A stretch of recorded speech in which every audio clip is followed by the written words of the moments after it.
Hello दोस्तों, welcome to connect to exam. आप लोग कैसे होंगे? हमें आशा होगा आप लोग अच्छे होंगे और आप लोग की पढ़ाई भी चल रही होगी। तो हम आप लोगों को फिजिक्स एंड बायोलॉजी पढ़ा रहे हैं साइंस में। तो साइंस में आज हम आप लोगों को फिजिक्स पढ़ाएंगे। तो फिजिक्स में हम आप लोग का टॉपिक चला था work power energy. Work power energy, तो वर्क के बारे में हम बताए थे आप लोगों को। वर्क क्या होता है? तो वर्क मतलब क्या था? कार्य। वर्क वर्क मतलब कार्य। कार्य वर्क होने के लिए दो चीजों का आवश्यकता होती है। अगर कोई कार्य अगर आप लोग कर रहे हैं तो उसमें दो चीजों की आवश्यकता होगी। एक आप लोगों का बल और दूसरा विस्थापन, डिस्प्लेसमेंट। जब आप लोग कार्य करेंगे तो उसमें दो चीजों की आवश्यकता होगी, एक बल एक विस्थापन। तो जब आप लोग बल लगाएंगे तो किसी वस्तु में, किसी आप कोई वर्क कर रहे हैं, कोई वस्तु पे काम कर रहे हैं, तो उसमें आप लोग बल लगाएंगे तभी उसमें विस्थापन होगा। तभी उसमें क्या होगा? विस्थापन होगा। जैसे मान लेते हैं एक ऑब्जेक्ट यह है, कोई ऑब्जेक्ट है, इसको आप लोगों को यहाँ से यहाँ पे लाना है। आप लोगों को यहाँ से यहाँ तक लाना है, तो आप इस पर बल लगाएंगे तभी ये आगे जाएगा। जब आप इस पर मान बल लगाएंगे यहाँ तक लाने के लिए, तो आपको बल लगाना पड़ेगा, तभी ये वस्तु यहाँ पर आएगी। तो बल लगाना, यहाँ आप बल लगाएंगे तो बल बल किस दिशा में काम कर रहा है? बल जिधर लगा रहे हैं उधर काम कर रहा है, और उसी दिशा में वस्तु जा रही है। जिस दिशा में आप बल लगा रहे हैं उसी दिशा में वस्तु जा रही है। मान लेते हैं बल यहाँ पहुंच गया, और यह क्या है? डिस्प्लेसमेंट या दूरी है। तो आप इस पर बल लगाए वस्तु पर, तो ये कोई यम द्रव्यमान का वस्तु है, तो आप बल लगाए, यह वस्तु यहाँ से यहाँ पर पहुंच गई। जब वस्तु यहाँ से यहाँ पर पहुंच गई तो उसने क्या तय की? कुछ विस्थापन तय किया। कुछ क्या हुआ? विस्थापन। तो वर्क वही मतलब कार्य क्या होता है? बल कार्य किसी वस्तु पर किया गया कार्य बल और विस्थापन के गुणनफल के बराबर होता है। किसी वस्तु पर किया गया कार्य, अगर इसका परिभाषा पूछा जाए तो किसी वस्तु पर किया गया कार्य बल गुणे विस्थापन, बल गुणे विस्थापन, एफ इंटू एस। इसका फार्मूला कार्य का यह होता है। लेकिन कार्य होता है तो वो कार्य कोण पर भी निर्भर करता है। कोण मतलब कुछ को बल किधर लग रहा है और विस्थापन किधर हो रहा है। अगर नॉर्मली एग्जाम में अगर क्वेश्चन बनेगा, नॉर्मली बल और विस्थापन से संबंधित अगर क्वेश्चन बनता है, अगर कोण न दिया गया हो तो आप इस फार्मूले से लगा सकते हैं। लेकिन कभी कभी आप लोगों को क्या होगा कि उसमें कोण भी दिया होगा, कोण भी, एंगल, तो उसका फार्मूला क्या होगा? W बराबर F into S cos theta, F into S cos theta. और आप लोग को बताए थे इसका मात्रक क्या होगा? इसका मात्रक क्या होगा? इसका मात्रक जूल होगा। इसका मात्रक क्या होगा? जूल। इसका मात्रक जूल होगा। और या इसे बोल सकते हैं आप, एक का मात्रक क्या है? न्यूटन और into metre, newton into metre. और आप लोग को बताए थे एक जूल बराबर होता है, एक जूल बराबर 10 के पावर 7 अर्ग होता है। एक जूल बराबर 10 के पावर 7 अर्ग होता है। तो यह सब एग्जाम में क्वेश्चन बनता है कि इसका मात्रक क्या है। और हाँ, कार्य क्या आप लोग क्या बताते? कार्य क्या है? अदिश राशि है। कार्य एक अदिश राशि है, क्योंकि यह सदिशों का गुणनफल होता है। क्योंकि बल क्या है? एक सदिश राशि है और विस्थापन भी एक सदिश राशि है। लेकिन कार्य आप लोगों का क्या है? एक अदिश राशि है। तो एग्जाम में क्वेश्चन बनेगा कि कार्य क्या है, तो आप लोग क्या बोलेंगे? कार्य एक अदिश राशि है, स्केलर क्वांटिटी, अदिश राशि है, अदिश राशि। तो ये सब इंपॉर्टेंट क्वेश्चन तो जो कि कार्य पे आधारित है। और कब आप लोग को बताए थे कार्य धनात्मक, ऋणात्मक और शून्य भी हो सकता है। जब थीटा का मान कास थीटा, जब थीटा का मान क्या होगा? जब थीटा का मान 0 अंश होगा तो कास थीटा का मान, कास 0 अंश का मान कितना होगा? 1 होगा। तो इसका क्या होगा? धनात्मक, तो कार्य का मतलब परिणाम क्या होगा, धनात्मक होगा। जब थीटा का मान 90 अंश होगा, जब थीटा का मान 90 अंश होगा, तो जानते हैं काश 90 अंश का मान कितना होता है, काश 90 अंश का मान 0 होता है, तो यह क्या होगा, बल का मान क्या होगा, 0 होगा, 0 होगा। और जब थीटा का मान 180 अंश होगा, तो आप लोग जानते हैं काश 180 अंश का मान -1 होगा, तो जो कार्य का मान क्या होगा, ऋणात्मक होगा। तो कार्य का क्या मान होगा, ऋणात्मक होगा। ये सब बल के कुछ इंपॉर्टेंट के टॉपिक थे कि जो आप लोगों को बताना था। और आज हम लोग आप लोगों के एग्जाम में अक्सर क्वेश्चन बनता है कूली वाला, कूली वाला एग्जाम में क्वेश्चन बनता है। देखिएगा कैसे कूली वाला आएगा, आप लिख सकते हैं कूली वाला सवाल, कूली वाला सवाल।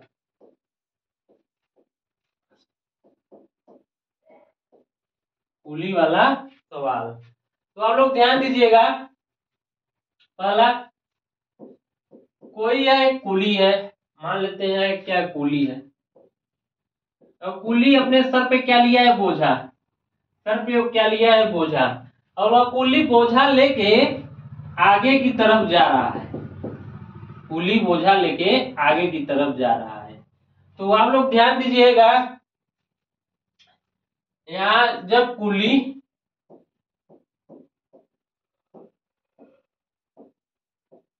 बोझा लेके या सामान लेके, आप बोल सकते हैं, कोई वो अपने सर पे क्या ले रखा है, सामान या लगेज लेके समतल भूमि में चल रहा हो, समतल समतल भूमि। जब कूली कोई सामान लेके समतल भूमि में चल रहा है, आप लोग ध्यान दिए, कूली है, कूली क्या ले, सर पे बोझा ले रखा है, सामान ले रखा है, लगेज ले रखा है, कोई बैग ले रखा है, तो समतल भूमि में जाएगा। तो ये जो बोझा सर पे रखा है, तो सर आप लोग जानते हैं हमारे पूरे ब्रह्मांड में गुरुत्वाकर्षण जी काम करता है, गुरुत्वाकर्षण जी, और यह बल भी नीचे काम करता है, क्या काम करता है, बल भी, जिसको गुरुत्वीय बल बोलते हैं। तो यह गुरुत्वीय बल किधर की तरफ लगाएगा, नीचे की तरफ लगाएगा, गुरुत्वीय बल किधर लगेगा, नीचे की तरफ, और जो दिशा तय कर रहा है आगे की तरफ। गुरुत्वीय बल देखिए नीचे की तरफ लग रहा है, और दिशा किधर तय कर रहा है, आगे की तरफ। और गुरुत्वीय बल और जो दिशा और जो विस्थापन है, जो गुरुत्वीय बल और विस्थापन है, वहां कितने अंश का कोण बन रहा है, 90 अंश का। यहाँ कितने अंश का कोण बन रहा है, 90 अंश का। यहाँ जब 90 अंश का कोण बनेगा, थीटा बराबर 90 अंश, तो काश 90 अंश का मान कितना होगा, काश 90 अंश का मान 0 होगा। जब काश 90 अंश का मान 0 होगा, तो आप लोग जानते हैं W बराबर क्या होता है, F इंटू एस काश थीटा, F इंटू एस काश थीटा। और काश यहाँ 90 अंश का मान रख दीजिए, F एस, काश 90 अंश का मान 0 है, S इंटू यहाँ 90 अंश का मान 0 रखेंगे, तो F का मान हो जाएगा 0। तो W बराबर क्या होगा, 0। W बराबर क्या होगा, 0। अगर कोई कूली सामान लेके समतल भूमि में जा रहा है, तो वह कार्य क्या होगा, जब गुरुत्वीय त्वरण क्या काम कर रहा है, नीचे जी काम कर रहा है, वह आगे की तरफ जा रहा है, तो वह कार्य का मान क्या होगा, 0 होगा। अगर कूली, दूसरा आप लोग देखिएगा,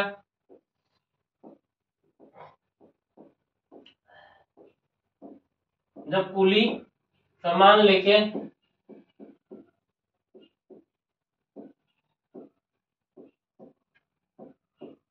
नीचे की तरफ जा रहा हो, मान लीजिए कि कोई अंडरग्राउंड स्टेशन है, तो आप लोग ऊपर से वह क्या जा रहा है, नीचे जा रहा है, मतलब वह नीचे जा रहा है। पुलिस जब सामान लेके कहाँ जा रहा है, नीचे की तरफ, नीचे की तरफ। जब कूली सामान लेके नीचे की तरफ जाएगा, मान लेते हैं कूली के सर पे बोझ है, तो गुरुत्वीय त्वरण क्या काम करेगा, नीचे काम करेगा, जी की तरफ। और वह किधर जा रहा है, नीचे के ही तरफ जा रहा है, वह क्या कर रहा है, नीचे की ही तरफ जा रहा है। तो यहाँ विस्थापन क्या है, वो भी नीचे की तरफ आ रहा है, तो दोनों क्या हुए, एक दिशा में हो रहे हैं। तो थीटा का मान यहाँ क्या बनेगा, 0 अंश। जब थीटा का मान 0 अंश बनेगा, तो काश 0 अंश का मान कितना होगा, cos 0 अंश का मान 1 होगा। तो यहाँ जो यहाँ वर्ग का मान क्या आएगा, धनात्मक। वर्ग का मान क्या आ जाएगा, धनात्मक। वर्ग का मान क्या होगा, धनात्मक। और इस पर एक टॉपिक बनेगा,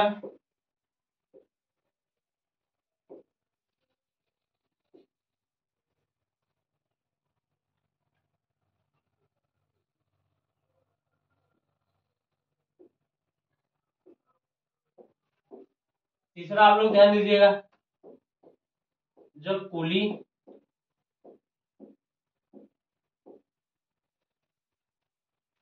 सामान लेके ऊपर की तरफ चढ़ रहा हो,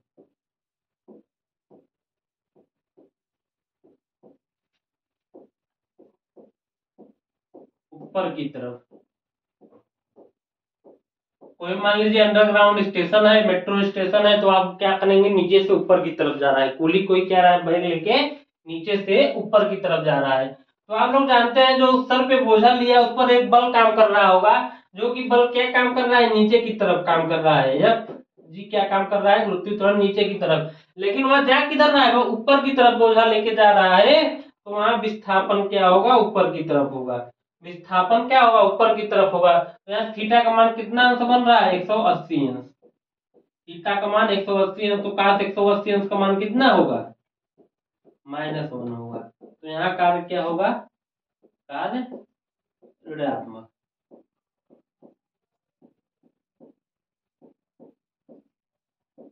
कार्य क्या होगा, ऋणात्मक। तो आप लोग यहाँ से क्वेश्चन बनता है,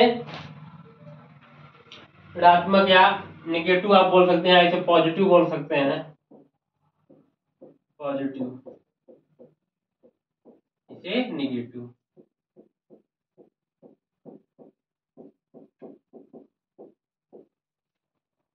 तो ये कुली वाला कुछ सवाल बनता है एग्जाम में, जब कुली सामान लेके समतल भूमि की तरफ जा रहा है तो वहां थीटा का मान कितना अंश बनेगा, 90 अंश, तो कार्य क्या होगा, 0। जब कुली सामान लेके नीचे की तरफ, मान ली सीढ़ी है, सीढ़ी नीचे की तरफ उतर रहा है, तो वहां cos 0 अंश का कोण बनेगा, थीटा बराबर 0 अंश, तो वह एक ही दिशा में, क्योंकि तो cos 0 अंश का मान 1 होगा, तो धनात्मक होगा। जब कुली सामान लेके ऊपर की तरफ जा रहा है तो बल नीचे लगेगा, लेकिन वो विस्थापन कहाँ है, ऊपर की तरफ है, तो वहां कार्य क्या होगा, ऋणात्मक होगा।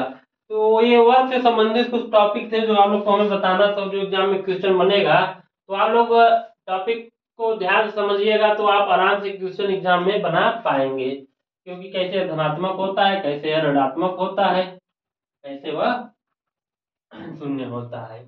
तो चलिए आज हम आज का टॉपिक ले रहे हैं ऊर्जा। आज का टॉपिक क्या है, ऊर्जा। आप लोग ध्यान दीजिएगा, कार्य से ही रिलेटेड है ऊर्जा।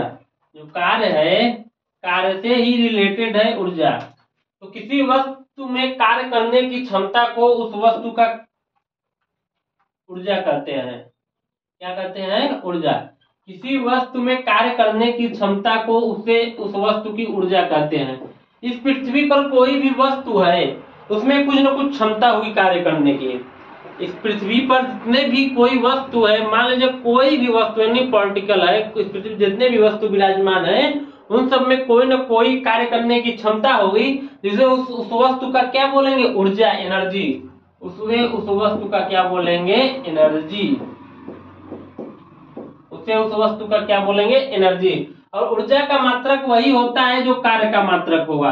जो कार्य का मात्रक होगा वो ऊर्जा का ही वही मात्रक होता है। और ऊर्जा एक क्या है, अदिश राशि है। ऊर्जा क्या है, एक अदिश राशि, और इसका SI मात्रक जूल होगा। जैसे कार्य का मात्रक आप लोग को क्या बताया कि W का मात्रक क्या था, जूल था, तो इसी प्रकार ऊर्जा का भी मात्रक क्या होगा, जूल होगा, या न्यूटन इंटू मीटर होगा, न्यूटन इंटू मीटर होगा, या इसको आप CGS पद्धति में भी बता सकते हैं। तो ये जो ऊर्जा है, एनर्जी है, कार्य करने की क्षमता हो उस वस्तु की ऊर्जा कहते हैं। कार्य करने की क्षमता को उस वस्तु की ऊर्जा कहते हैं। और एक होता है कार्य करने की दर। कार्य करने की दर, कार्य करने की दर को शक्ति कहते हैं। अभी हम आगे आपको बताएंगे, आप लोग ध्यान दीजिएगा। कार्य करने की दर होता है, यहाँ थोड़ा सा कंफ्यूजन होता है, क्योंकि यहाँ जो यहाँ ये शक्ति को बताता है, पावर को, ये क्या बताता है, पावर को, शक्ति को बताता है। जब कार्य करने की दर आए तो वहां पावर को बताता है, और जब कार्य करने की क्षमता पूछा जाए तो वहां उस वस्तु को क्या बताता है, ऊर्जा को बताता है। और ऊर्जा का मात्रक जो वही जो कार्य का मात्रक होता है वही ऊर्जा की मात्रक होता है। और ऊर्जा एक क्या है, अदिश राशि है, इसका एसआई मात्रक भी जूल होता है। और जो वस्तु कार्य करती है उसमें ऊर्जा की हानि होती है, और जिस वस्तु पर कार्य किया जाता है उसमें ऊर्जा की वृद्धि होती है। तो आप लोग ध्यान दीजिए, जैसे आपके अंदर कुछ एनर्जी है, आपके अंदर कुछ एनर्जी है, तो आप कोई कार्य कर रहे हैं तो आपका ऊर्जा का क्या हो रहा है, हरासमेंट हो रहा है। लेकिन जिस पर कार्य किया जा रहा है उसमें उस ऊर्जा की क्या हो रही है, वृद्धि हो रही है, यही ऊर्जा है। जो वस्तु कार्य करती है उसमें ऊर्जा की हानि होती है, और जिस वस्तु पर कार्य किया जाता है उसमें ऊर्जा की वृद्धि होती है। सौभाग्य और ऊर्जा के रूप देखिएगे। सौभाग्य से जिस संसार में हम लोग रहते हैं उसमें ऊर्जा अनेकों रूप में विद्यमान है। इसका मतलब यह है कि इस संसार में जितने भी, पृथ्वी पे मतलब संसार में जितने भी हैं उसमें सब में कुछ न कुछ ऊर्जा है। तो उसमें विशेष नाम दे दिया गया, जैसे एक स्थितिज ऊर्जा, एक स्थितिज ऊर्जा, दूसरा गतिज ऊर्जा, तीसरा उष्मीय ऊर्जा, चौथा रासायनिक ऊर्जा, विद्युत ऊर्जा, प्रकाश ऊर्जा, सौर ऊर्जा। ऊर्जा के अनेकों उदाहरण है, ऊर्जा के अनेकों उदाहरण है। लेकिन कुछ इस चैप्टर में हमें आप लोगों को दो ही चीज पढ़ना है, एक स्थितिज ऊर्जा, एक गतिज ऊर्जा। जो स्थितिज ऊर्जा, गतिज ऊर्जा को क्या कहा जाता है, यांत्रिक ऊर्जा। अगर आप लोग को एग्जाम में क्वेश्चन पूछा जाए यांत्रिक ऊर्जा किसे कहते हैं, यांत्रिक ऊर्जा, मैकेनिकल एनर्जी, या इसे इंग्लिश में मैकेनिकल एनर्जी बोलते हैं। स्थितिज ऊर्जा,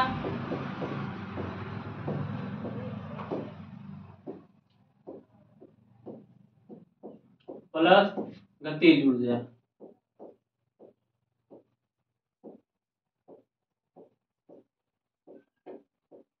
स्थितिज ऊर्जा प्लस गतिज ऊर्जा क्या बोला जाता है, यांत्रिक ऊर्जा। एग्जाम में क्वेश्चन बनेगा कि स्थितिज ऊर्जा और गतिज ऊर्जा को अगर जोड़ दिया जाए तो वह क्या हो जाता है, यांत्रिक ऊर्जा हो जाता है। और जिस संसार में हम लोग रहते हैं उसमें हर प्रकार की ऊर्जा है, अनेकों प्रकार की ऊर्जा है। तो उसमें फिजिक्स में कुछ उसको नाम दे दिया गया, सेपरेट किया, इस प्रकार की ऊर्जा है, इस प्रकार की ऊर्जा है, गतिज ऊर्जा है, उष्मीय ऊर्जा है, विद्युत ऊर्जा है, या प्रकाश की ऊर्जा है। तो यह सब क्या है, ऊर्जा है। तो आप लोग को हम क्या बताया, जो यांत्रिक ऊर्जा होता है, यांत्रिक ऊर्जा स्थितिज ऊर्जा और गतिज ऊर्जा से मिलकर बना रहता है। तो आज अगला टॉपिक आपका क्या होगा, गतिज ऊर्जा। अगला टॉपिक क्या है, गतिज ऊर्जा। किसी वस्तु में गति के कारण निहित ऊर्जा को गतिज ऊर्जा कहते हैं।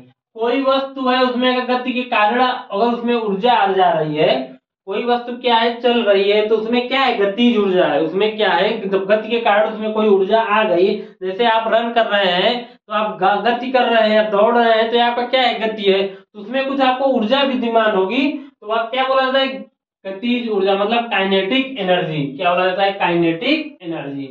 और यह दो चीजों पर निर्भर करता है। गतिज ऊर्जा क्या होता है, दो चीजों पर निर्भर करता है, एक द्रव्यमान पर निर्भर करता है और एक वस्तु के वेग पर निर्भर करता है। वस्तु के क्या है, वेग पर निर्भर करता है, दूसरा गतिमान पर। तो इसका फार्मूला बनता है, हम लोग ध्यान दीजिएगा, काइनेटिक एनर्जी बराबर होता है half mv square, half mv square. यह क्या है, गतिज ऊर्जा का फार्मूला है। आप लोग फार्मूला सीधा याद करिए, क्योंकि आपको लोगों को एग्जाम को निकालना है, न कि हमें लिखना है कि डेरिवेशन करना है कि एग्जाम में। तो आप लोग को ये फार्मूला याद होना चाहिए सीधा सीधा, क्योंकि आप लोग को पास टाइम नहीं है कि पूरा ही जैसे फार्मूला आया है। तो आप लोग सीधा फार्मूला पे फोकस करिए। जो काइनेटिक एनर्जी होता है वह हाफ mv स्क्वायर रहता है। तो गतिज ऊर्जा आपका दो चीजों पर निर्भर करता है। गतिज ऊर्जा आपके दो चीजों पर निर्भर करता है। पहला द्रव्यमान पर, द्रव्यमान मतलब मॉस, और दूसरा वेग पर। क्योंकि गतिज ऊर्जा किसकी बात कर रहे हैं, गति की बात कर रहे हैं। गति का मतलब वेग हो रहा है, उसमें वेग है, तो इसको क्या बोलते हैं, वेलोसिटी।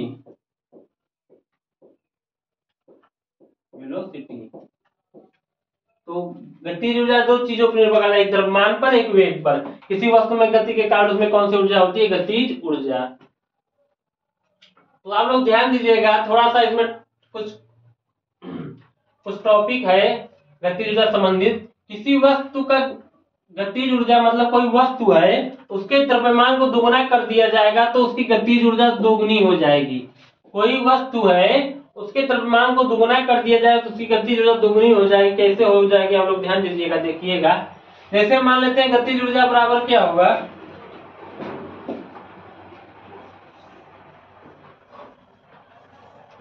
गतिज ऊर्जा बराबर क्या होगा, काइनेटिक एनर्जी बराबर हाफ mv स्क्वायर। मतलब यह कहा जा रहा है कि द्रव्यमान को दुगुना कर दिया जाए। द्रव्यमान को जैसे m बराबर क्या कर दिया जाए, 2m मान लेते हैं, 2m या m1 बराबर क्या कर दिया जाए, 2m कर दिया जाए।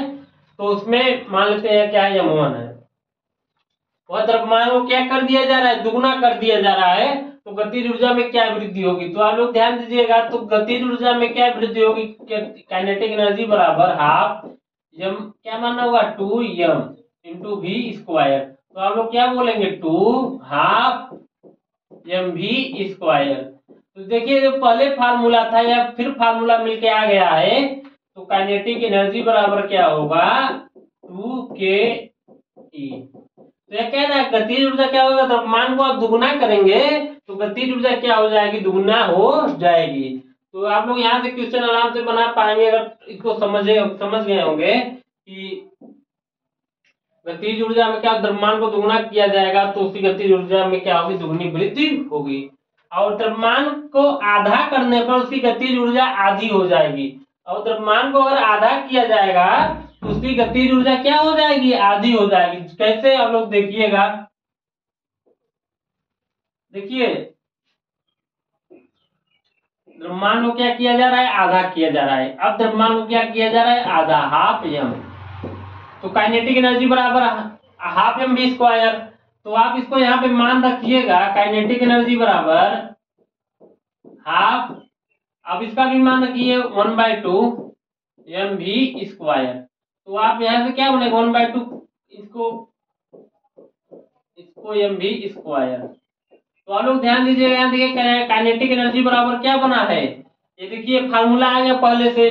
तो गतिज अगर द्रव्यमान को अगर आप आधा करेंगे तो यहाँ देखिए काइनेटिक एनर्जी भी क्या हो गया है, आधा हो गया है। काइनेटिक एनर्जी भी आपका क्या हो गया है, आधा हो गया है। काइनेटिक एनर्जी भी आपका आधा हो गया है। तो ये आप लोग समझ गए होंगे कि द्रव्यमान को दुगुना किया जाएगा तो गतिज ऊर्जा क्या होगी, दुगुनी हो जाएगी। और द्रव्यमान को आधा किया जाएगा तो गतिज ऊर्जा आधी हो जाएगी। इसी प्रकार अगर वेग को दुगुना किया जाएगा, एग्जाम में क्वेश्चन बनता है कि इसी प्रकार वेग को दुगुना किया जाएगा तो उसकी गतिज ऊर्जा में कितने की वृद्धि होगी, 4 गुना की। उसी प्रकार अगर वेग को दुगुना किया जाएगा तो गतिज ऊर्जा में कितने वृद्धि होगी, 4 गुना की। अगर वेग आधा करने पर वस्तु की क्या होगी, गतिज ऊर्जा 1/4 गुनी हो जाएगी। अगर वेग को आधा किया जाएगा तो वस्तु की गतिज ऊर्जा क्या होगी, 1/4 गुनी हो जाएगी।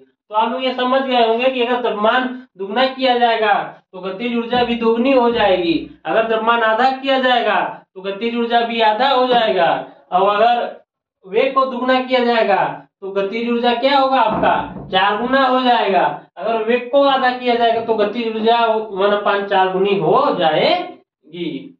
तो आप लोग समझ गए होंगे। आप लोग देखिए संवेग और गतिज ऊर्जा में संबंध, संवेग और गतिज ऊर्जा में संबंध यह आप लोगों को आना चाहिए। काइनेटिक एनर्जी बराबर क्या होता है, काइनेटिक एनर्जी बराबर p²/2m। यहाँ p क्या है, संवेग है।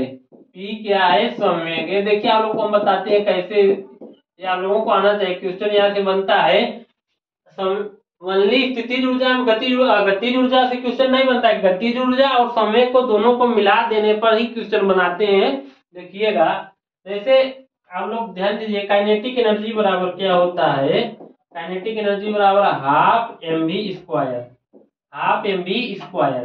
तो अगर हम क्या किया जाए, अगर ऊपर m और m से गुणा कर दिया जाए, देखिए आप लोग ध्यान दीजिएगा, काइनेटिक एनर्जी बराबर हाफ mv स्क्वायर, ऊपर भी m से गुणा कर देते हैं, नीचे भी m से गुणा कर देते हैं। तो आप लोगों का क्या यहाँ क्या बनेगा, 1/2 ऊपर M square V square upon M square V square upon M. तो और आप लोग ध्यान दीजिएगा 1/2, तो एम वी स्क्वायर इसको लिख सकते हैं M V square upon M लिख सकते हैं। अब आप लोग संवेग बराबर क्या होता है, द्रव्यमान गुणे वेग।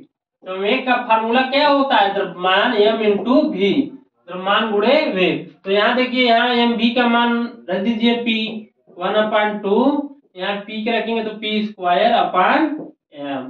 तो क्या होगा इसके बराबर P square upon 2m, P square upon 2m। यह आपका क्या है, गतिज ऊर्जा।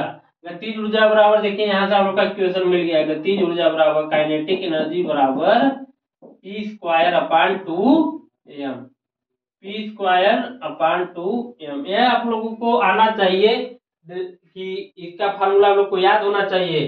क्वेश्चन यहाँ से बनता है एग्जामों में कि संवेग को अगर, और इसके देखिए क्या है, अगर संवेग को दोगुना कर दिया जाए, संवेग को क्या किया जाए, 2 गुना, तो गतिज ऊर्जा क्या होगी, 4 गुना हो जाएगी। क्योंकि देखिए संवेग को अगर हम 2 गुना कर रहे हैं, देखिए ऊपर क्या है, संवेग है पी का स्क्वायर है, अगर हम 2 गुना करेंगे तो क्या हो जाएगा, 2 दूनी 4, 2 का स्क्वायर क्या होगा, 4 होगा, तो क्या हो जाएगा, 4 गुना हो जाएगा। गतिज ऊर्जा क्या हो जाएगी, 4 गुनी हो जाएगी। चलिए आप लोगों को हम कुछ क्वेश्चन लाए हैं, देखिएगा क्वेश्चन आप लोग इसे आराम से बना पाएंगे। कैसे आप लोग देखिएगा ध्यान से। कोई 14 केजी द्रव्यमान की एक वस्तु है, 4 मीटर के एक समान वेग से गतिशील है, वस्तु की गतिज ऊर्जा क्या होगी, मतलब गतिज ऊर्जा कितनी होगी। तो आप लोग ध्यान दीजिएगा, इसको कैसे आप लोग बना पाएंगे। अगर आप लोग फार्मूला याद होगा तो आप लोग इसे क्वेश्चन को आसानी से बना पाएंगे। तो इसमें देखिए, पहले इस क्वेश्चन में क्या क्या मान दिया गया है, उस मान को पहले आप लिख लीजिए। पहले आप देखिए, द्रव्यमान दिया गया है 4 केजी, तो एम का मान कितना होगा, 15 केजी। और क्या दिया गया है, और एक वस्तु 4 मीटर पर सेकंड के वेग से, उसका वेग क्या है, 4 मीटर प्रति सेकंड के वेग से वह वस्तु चल रही है, गतिशील है। तो वस्तु में गतिज ऊर्जा पूछ रहा है, गतिज ऊर्जा मतलब काइनेटिक एनर्जी बराबर क्या होगा, काइनेटिक एनर्जी बराबर एग्जाम से पूछ रहा है। तो आप लोग को हम बताए हैं गतिज ऊर्जा का फार्मूला क्या होता है। गतिज ऊर्जा का फार्मूला आप लोग को बताए हैं half M V square, half M V square. तो आप लोग ध्यान दीजिए, अब देखिए यहाँ एम का मान दिया गया और भी का मान दिया गया है, एम और भी। तो एम और भी का मान आप लोग यहाँ रख दीजिए। कैसे देखिए, अब काइनेटिक एनर्जी बराबर क्या होगा, 1/2। एम का मान कितना है, एम का मान 15 केजी, एम का मान कितना है, 15 केजी। और देखिए, और भी का मान कितना है, 4 है। तो यहाँ देखिए भी का स्क्वायर है, तो यहाँ 4 का क्या हो जाएगा, स्क्वायर हो जाएगा, 4 का स्क्वायर हो जाएगा। तो आप लोग ऐसे 1/2 इंटू 15 इंटू 4 गुणे 4। तो यहाँ देखिए 2 2 से क्या हो जाएगा, कैंसिल हो जाएगा। तो यहाँ क्या बनेगा, ये 15 चौका 60 दूना 120। तो यहाँ कितना मान आ गया, 120। तो यह क्या होगा, इसका मात्रक जूल होगा, इसका मात्रक क्या होगा, जूल। आप लोग ध्यान दीजिएगा, ऊर्जा कहीं भी हो, ऊर्जा का मात्रक क्या होता है, जूल। ऊर्जा का मात्रक क्या होगा, जूल। तो आप लोग गतिज ऊर्जा का भी मात्रक क्या होगा, जूल होगा। ऊर्जा का मात्रक जूल, तो गतिज ऊर्जा का भी मात्रक जूल, 120 जूल। तो आप लोग इसको क्वेश्चन को अगर आराम से देखेंगे तो आप आराम से एग्जाम में क्वेश्चन आसानी से बना पाएंगे। तो आप लोग देख लीजिएगा, ऐसे क्वेश्चन आप लोग बना लीजिएगा।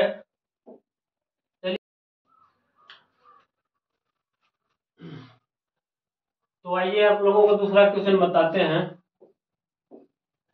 दूसरा क्वेश्चन क्या, आप लोग ध्यान दीजिएगा, किसी कार का द्रव्यमान 1500 केजी, तो उसके वेग को 30 किलोमीटर प्रति आवर से 60 किलोमीटर प्रति आवर तक बढ़ाने में कितना कार्य करना पड़ेगा। तो आप लोग ध्यान दीजिए, पहले इसको लिख लीजिए, कितना दिया गया है, कौन कौन सा मतलब इसमें दिया गया है, क्या क्या दिया गया है, वेग कितना दिया गया है, द्रव्यमान कितना दिया गया है। तो आप लोग लिखने से क्या होता है कि आप लोग क्वेश्चन को आसानी से बना पाएंगे। तो इसका कार्य का द्रव्यमान कितना है 1500 केजी। तो आप लोग कार्य का द्रव्यमान लिख लीजिए 1500 केजी, 1500 केजी। अगर कार्य का द्रव्यमान 1500 केजी है और उसका वेग क्या है, मान लीजिए कोई प्रारंभिक वेग है तो उसका 30 किलोमीटर प्रति आवर है, 30 किलोमीटर प्रति आवर। तो पहले से मीटर पर सेकंड में बदलना पड़ेगा। तो 30 इंटू 5/18 18 से अब इसे 18। तो यहाँ क्या मान आएगा 25/3 मीटर प्रति सेकेंड, मीटर प्रति सेकेंड। और अंतिम में क्या कर रहा है 60 किलोमीटर प्रति आवर हो रहा है, 60 किलोमीटर प्रति आवर। तो यहाँ क्या मान होगा 60 गुणे 5/18 36/18। अब यहाँ तो यहाँ कितना आ जाएगा 50/3 मीटर प्रति सेकेंड। तो आप लोग ध्यान दीजिएगा ये यू का मान है या भी का मान है। तो पहले मानते हैं जब 30 किलोमीटर प्रति आवर था तब उसका एनर्जी कितना था, मान लेते हैं उसका मतलब गतिज ऊर्जा कितनी थी जब 30 किलोमीटर प्रति आवर के से चल रही थी। तो ये कितना मान लेते हैं E1 बराबर हाफ mu²। तो 1/2 m का मान कितना है 1500 केजी, तो u का मान कितना है 25/3 मतलब 25 3 का स्क्वायर होगा 25/3 गुणे 25/3। तो आप लोग इसको काटाएंगे तो 3 × 5 = 15, 5 हो जाएगा और 2 2 × 15 25 गुना 50। तो आप लोग यहाँ क्या लिखेंगे 250 250 हो गया 500 गुणे 25 625/3। तो यह आपका मान लेते हैं ये पहला मान। दूसरा मान देखते हैं, दूसरा क्या है E2 बराबर हाफ mv², हाफ mv² अंतिम वेग की तरफ मान लेते हैं। तो यहाँ क्या होगा 1/2 m का मान कितना दिया गया 1500 केजी इंटू और तब कितना हो जाएगा 60 किलोमीटर प्रति आवर, लेकिन यहाँ कितना है 50/3 50/3 होगा क्योंकि यहाँ v² है। इसको आप काटेंगे ये 3 × 5 = 15 होगा, ये 2 50 होगा। तो यहाँ मान क्या निकल के आया है 250 गुणे अगर 5 5 यहाँ मान लेते हैं 25 5 × 25 00/3। यह पहला E1 निकल के आ गया और यह क्या है E2 निकल के आ गया है। तो यही आप लोगों को घटाना है, क्या करना है यही हम लोगों को क्या करना है घटाना है। तो इसकी क्या निकल के आएगी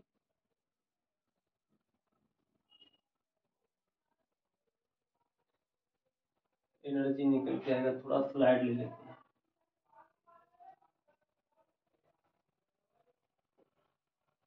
E1 बराबर क्या था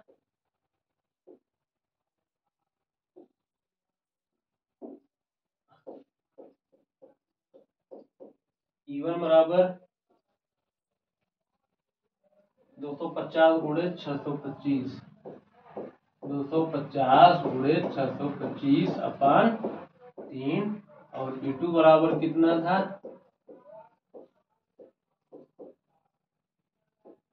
E2 बराबर था 250 गुणे 25 250 2500/3। इसी में से E2 माइनस E1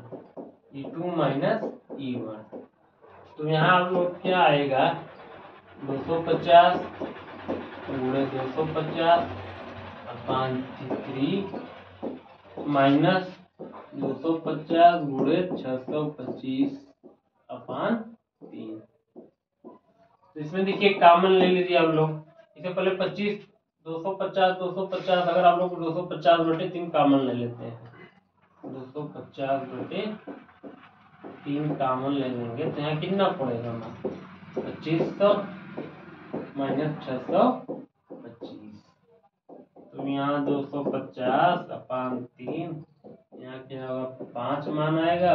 अब यहाँ देखिए 9 9 में 2 गए 7 और 14 14 में 6 गए 8, 1875। तो देखिए 3 से कट रहा है कि नहीं, 8 1 9 7 5 12, 3 से कट जा रहा है, 3 6 18, 3 दूनी 6, 3 5 15, 625। 250 में 625 का गुणा करिए तो वही आपका मान आ जाएगा। अगर हम गुणा करते हैं 25 15 में 125 हासिल लगा 12, 25 गुना 50, 50 12 62 के लिए 2 हासिल लगा 6 और 25 125, 25 छक्का 150 प्लस 6 1.6। ये कितना माना जाएगा जूल, 15,625 जूल, 15,625 जूल। तो यहाँ E2 माइनस E1 बराबर आ जाएगा 15,625 जूल। 15,625 जूल मतलब अगर कार को 1500 से 30 किलोमीटर प्रति वेग से 60 किलोमीटर प्रति वेग तक बढ़ाने में कार्य कितना करना पड़ेगा, उसे 15,625 जूल मतलब एक्स्ट्रा कार्य करना पड़ेगा। ये आपका था क्वेश्चन। तो आप लोग क्वेश्चन आराम से आसानी से बना पाएंगे, देख लीजिएगा ऐसे हल किया गया है। तो चलिए चलते हैं अब स्थितिज ऊर्जा। स्थितिज ऊर्जा क्या है, किसी वस्तु में उसकी अवस्था या स्थिति के कारण कार्य करने की क्षमता को स्थितिज ऊर्जा कहते हैं। किसी वस्तु में उसकी स्थिति या अवस्था, उसको स्थिति मतलब कोई वस्तु है, अगर वस्तु क्या कर रहा है, कोई अपने दशा को बदल रहा है तो उसमें क्या हो जाती है स्थितिज ऊर्जा। जैसे बांध पर इकट्ठा पानी होता है, या क्या होता है स्थितिज ऊर्जा का उदाहरण है। और घड़ी की चाबी मतलब घड़ी की जो चाबी चलती है वह क्या होती है स्थितिज ऊर्जा का भी उदाहरण है। और तनी हुई स्प्रिंग कमानी या स्थितिज ऊर्जा का उदाहरण होता है, क्योंकि उसमें क्या होता है, उसमें उसकी पोजीशन चेंज हो जाती है, वह होता है आपका स्थितिज ऊर्जा। तो इसका भी एक फार्मूला होता है, क्या लोग ध्यान दीजिएगा। इसका फार्मूला पोटेंशियल एनर्जी का स्थितिज ऊर्जा का होता है mgh।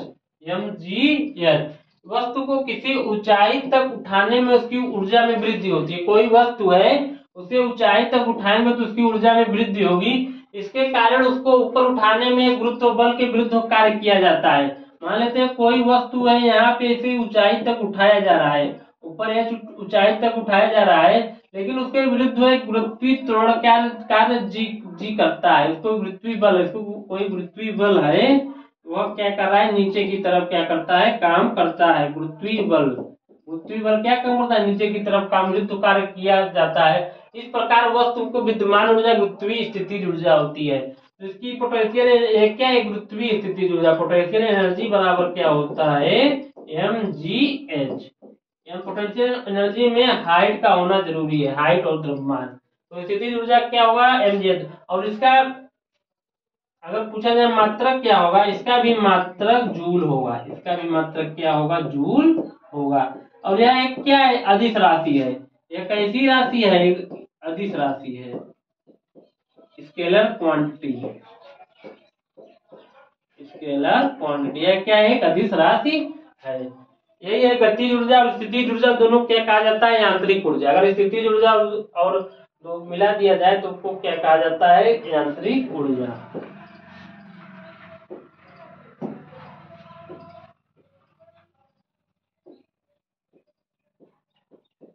अदिश राशि। तो इससे रिलेटेड कुछ सवाल आप लोग ध्यान दीजिएगा। 10 केजी का द्रव्यमान की एक वस्तु को धरती से 6 मीटर की ऊंचाई तक उठाया गया तो वस्तु में विद्यमान ऊर्जा परिकलन कीजिए। तो ये देखिए स्थितिज ऊर्जा से संबंधित क्वेश्चन है। पोटेंशियल एनर्जी बराबर क्या होता है mgh। तो यहाँ देखिए किसका मान दिया गया, द्रव्यमान का मान दिया है 10 केजी, और किसका मान दिया है हाइट का मान कितना दिया गया 6 मीटर, और इसका जी का मान कितना है यहाँ मान लेते हैं 10। जी दिया नहीं है, लेकिन इसको कितना मान लेते हैं 10 या 9.8 मीटर या 9.8, या आप लोग को एग्जाम में दिएगा 9.8 मीटर पर सेकेंड स्क्वायर या 10। तो यहाँ मान लेते हैं 10 रख देते हैं। तो एम का मान कितना है 10 है, और जी का मान कितना है 10 है, और ऊंचाई का मान कितना है 6 है। तो यह कितना होगा 600 जूल, 600 जूल। तो यह क्या किसी वस्तु को 10 की द्रव्यमान 6 मीटर की ऊंचाई पर उठाकर विद्यमान ऊर्जा क्या होती है 600 जूल होती है। तो अगला टॉपिक आप लोगों का है ऊर्जा संरक्षण नियम, लॉ ऑफ कंजर्वेशन एनर्जी। तो यह इसका मतलब क्या है, लोग ध्यान दीजिएगा। ऊर्जा संरक्षण नियम, तो यह नियम यह है ऊर्जा का न तो निर्माण होता है, ऊर्जा न विनाश होता है, मतलब ऊर्जा का न तो निर्माण और न विनाश होता है। अर्थात विश्व में कुल ऊर्जा नियत है रहती है। कुल ऊर्जा क्या रहती है, नियत रहती है। ऊर्जा का केवल एक रूप से दूसरे रूप में रूपांतरण होता है, ऊर्जा का केवल एक रूप से दूसरे रूप में रूपांतरण होता है। जब ऊर्जा किसी रूप में लुप्त होती है, ठीक उतनी ही ऊर्जा अन्य रूपों में प्रकट हो जाती है। तो यह ऊर्जा संरक्षण नियम है। हम लोगों को एग्जाम में क्वेश्चन बनता है ऊर्जा संरक्षण नियम से कि ऊर्जा क्या है। तो आप लोग ध्यान दीजिएगा, ऊर्जा क्या है, ऊर्जा तो न तो निर्माण होता है न विनाश होता है। जैसे हम लोग क्या करते हैं, खाना खाते हैं अंदर एनर्जी बनने के लिए, तो एनर्जी बनी, खाना में क्या है प्रोटीन है, विटामिन है, उसमें भी कुछ एनर्जी होगा, उसका कुछ एनर्जी होगा। तो हम खाने से क्या करते हैं, उसका एनर्जी अपने अंदर एब्जॉर्ब करते हैं, और उस एब्जॉर्ब करने के बाद हम कहीं काम करते हैं, तो हम लोग अपनी ऊर्जा क्या कर रहे हैं, जिस पर काम किया जा रहा है उसमें हम लोग अपनी ऊर्जा दे रहे हैं। तो जिसको हम ऊर्जा दे रहे हैं उसमें ऊर्जा की वृद्धि हो रही है, और जो जो कार्य कर रहा है उसकी ऊर्जा की क्या हो रही है, कमी हो रही है। तो यही ऊर्जा संबंधित उदाहरण है। ऊर्जा न तो निर्माण होता है न विनाश होता है। ऊर्जा क्या है, नियत है, मतलब जितनी है उतनी ही रहेगी, ऊर्जा का कभी भी क्षरण नहीं होगा। यह ऊर्जा संरक्षण क्या है, नियम है, ऊर्जा संरक्षण नियम। ठीक उतनी ऊर्जा का कोई आप काम कर रहे हैं तो आपके अंदर जो ऊर्जा जितनी आप उस पर काम करेंगे तो उतनी ऊर्जा उस वस्तु में चली जाएगी। तो यही ऊर्जा संबंधित नियम है। तो आप लोगों के लिए कुछ हम लाए हैं ऊर्जा रूपांतरण के कुछ उदाहरण है कि एक ऊर्जा दूसरे ऊर्जा में कैसे चेंज होती है। तो आप लोग ध्यान दीजिएगा।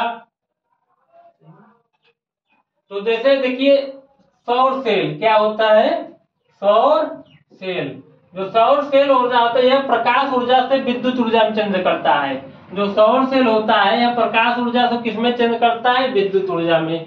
दूसरा है डायनमो। डायनमो क्या करता है, यांत्रिक ऊर्जा मतलब मैकेनिकल एनर्जी को क्या करता है, इलेक्ट्रिक एनर्जी में चेंज करता है, विद्युत ऊर्जा में।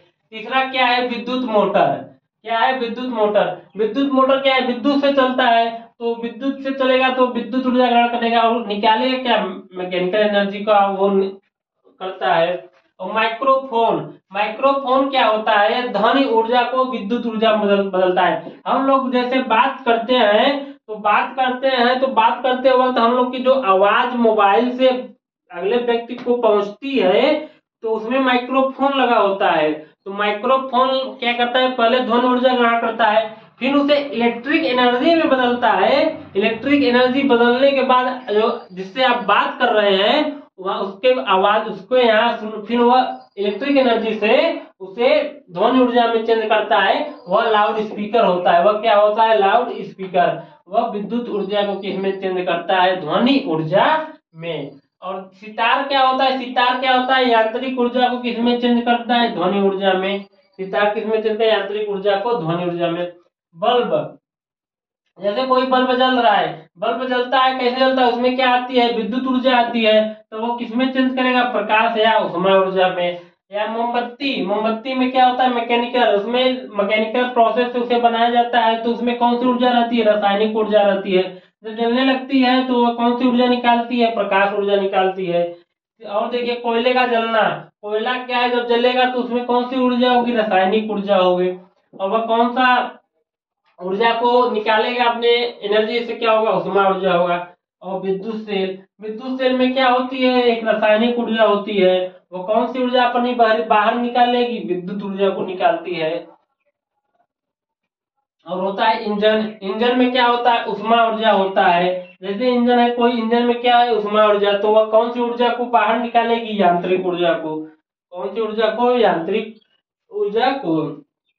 और आप लोगों को लास्ट है विद्युत सेल, प्रकाश विद्युत सेल, उसमें कौन सी ऊर्जा होती है, प्रकाश ऊर्जा रहती है।